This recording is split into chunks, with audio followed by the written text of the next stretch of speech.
Hi friends, welcome back to my channel. Vaibhav సూర్యవంశీని England 2020 సిరీస్కి తీసుకునే అవకాశాలు అయితే చాలా తక్కువగా కనపడిస్తున్నాయి.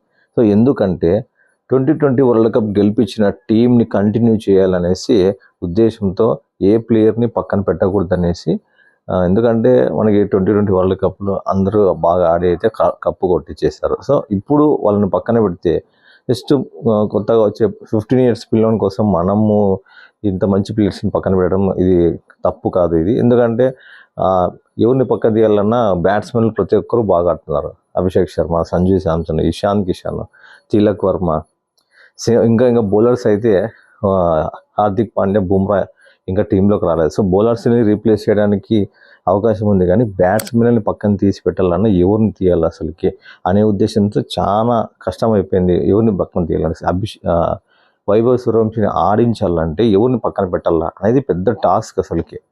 ఎందుకంటే సంజు శాంసన్ మనకు ఒక మ్యాచ్ 2 మ్యాచ్లు ఫెయిల్ అయినా కానీ మనకి సంజు శాంసన్ 2020 వరల్డ్ కప్లో సెమీఫైనల్ ఫైనల్ మ్యాచ్ ఆడి కప్పు కొట్టించాడు సంజు శాంసన్. అస్సలు ఎక్సలెంట్. అసలుకి సంజు శాంసన్ లేకపోతే మనకి 2020 వరల్డ్ కప్ రాదు, కానీ అంత బాగా అన్నాడు అనమాట. ఎవరిని మనం పక్కన పెట్టాలి. ఇప్పుడు ఇషాన్ కిషన్ 2020లో నెంబర్ 1 ప్లేయర్, నిన్న ర్యాంకింగ్స్లో టాప్లో ఉన్నాడు. అభిషేక్ శర్మ మంచి ప్లేయర్, తిలక్ వర్మ బాగా ఆడతాడు. ఇంకా అసలుకి 2020 వరల్డ్ కప్ గెలిపించిన క్యాప్టెన్ని సూర్యకుమార్ యాదవ్ని పక్కన పెట్టినారు ఫామ్లో లేడని. ఇదైతే చాలా అన్యాయం. దీంట్లో కొంచెం గంభీర్ మీద కూడా విమర్శలు వస్తున్నాయి. ఎగ్జాక్ట్గా Suryakumar Yadav excellent player. Form అనేది ఒక్కొక్కసారి అలా ఉండకపోవచ్చు, కానీ సూర్యకుమార్ యాదవ్ ఒక క్యాప్టెన్షిప్ పక్కన పెట్టినా కానీ ప్లేయర్గా టీంలో ఉండాల్సిన వాడు.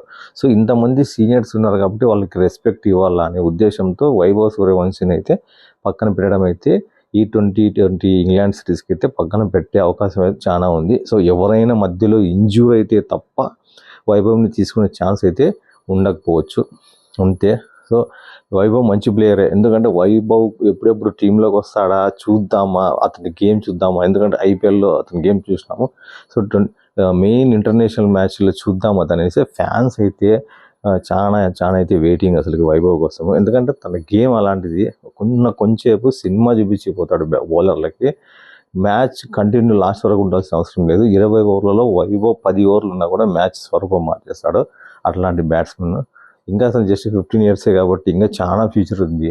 ఇంకా 20 years కెరీర్ అతనికి ఉంది. సో చూద్దాం మళ్ళీ నెక్స్ట్ సిరీస్లో ఏమన్నా వైభవ్ని ఛాన్స్ ఇస్తారా లేదా అని రాబోయే మ్యాచ్లో తెలుస్తుంది. బాయ్ ఫ్రెండ్స్, ప్లీజ్ ఛానల్ని సబ్స్క్రైబ్ చేయండి.